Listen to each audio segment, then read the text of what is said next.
ইস রে, আব্বার কি কষ্ট রে। আমও তুলে দে। তুই আমার সেই বেটাই নুস, আমারই কষ্ট তুই বুঝবো। আব্বা জি হেল্প পড়ছে, এবার তো থাইগার পামো না। আরে বাবা কোনো টেনশন করিস না, তোকে মোটা দেখে বাজার থেকে একটা জাম্পার কিনে দেবো। শীত নিয়ে টেনশন করিস না। আরে না আব্বা, জি আগুন মাসে শীত, এবার এটা জাম্পার দিয়ে আমার পক্ষে থাকা সম্ভব নয়।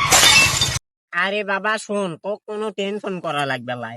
আগুন মাসে শীত হোক আর পৌষ মাসে শীত হোক, তোর বড় ভাই বিদেশ গেছে, বিদেশ থেকে মোটা দেখে তোর জন্য একটা কম্বল দেবে কমনি। ও বুঝছি। দূর, এল্লা করে আর হবার লয়, তাই 100 টাকা দাও। টেকার সাথে আবার শীতের কি সম্পর্ক? ওই টাকা নিয়ে যায় মাগ নানি বাড়ি দিয়ে আসবো, তাহলেই বুঝবা কম্বল দরকার না কি দরকার।